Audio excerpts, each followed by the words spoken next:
L'inquiétante ombre de l'ingérence étrangère plane sur les élections municipales. Des opérations anonymes et masquées menées par un État qui vise à influencer la politique d'un autre pays. Objectif, déstabiliser le débat démocratique. Cela a toujours existé, via les réseaux d'agents secrets ou par la corruption des élites. Mais depuis quelques années, les acteurs malveillants ont de nouveaux terrains de jeu, comme les réseaux sociaux, via lesquels un Français sur 5 s'informe au quotidien. En parallèle, une vague de faux sites d'infos locales déferle sur le web. Rien qu'en 2025, 141 ont été recensés en France. C'est le cas par exemple de ce site qui s'appelle Normandie Actu Info, site qui n'existe plus. En apparence, rien à signaler. Pourtant, derrière cette publication, aucun journaliste. Ces sites sont pilotés par des réseaux d'influence russes ou chinois et sont écrits avec l'intelligence artificielle. Dans ces conditions, parvenez-vous à identifier une vraie information d'une fausse? Nous vous avons posé la question. D'où provient l'information? Est-ce que c'est des vrais journalistes qui l'ont recueilli? Est-ce que c'est une fake news?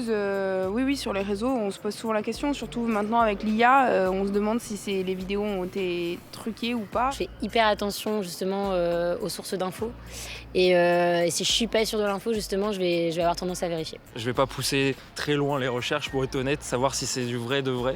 Mais en général, j'essaie quand même de faire un minimum attention. Avec l'IA aussi, je pense qu'il va y avoir beaucoup de choses à vérifier et on va se faire, à un moment ou à un autre, on risque de se faire avoir. Alors pourquoi cibler les informations locales? Pour 48% des Français, les médias de proximité permettent de mieux comprendre les enjeux locaux. Mais sur ces faux sites, on retrouve par exemple des articles dénonçant des défaillances de l'État français ou une profusion de faits divers mettant en cause des étrangers. La manipulation de l'info a donc pour but de provoquer un clivage de l'opinion publique. L'autre objectif des ingérences étrangères est de nuire à la réputation de certains partis ou de certains candidats. En France, des dizaines de villes seront surveillées lors du prochain scrutin. C'est le cas de la ville du Havre où se représente le maire et ancien Premier ministre Édouard Philippe. Il s'est déclaré à la course à l'Élysée et pour les autorités, les élections municipales de mars feraient surtout figure de test avant la présidentielle de 2027. Écoutez les précisions de Nicolas Arpagian, expert en cybersécurité. Évidemment, l'élection présidentielle est en quelque sorte l'épreuve suprême de perturbation du débat public, mais l'échelle locale est également très importante. Pourquoi? Parce que c'est l'opinion publique que l'on vise, c'est le collectif qu'il s'agit de fragiliser, et ainsi tous les débats, même ceux du quotidien, peuvent trouver un éclairage, une déviance en quelque sorte, avec des sujets polémiques qui vont cristalliser les opinions publiques.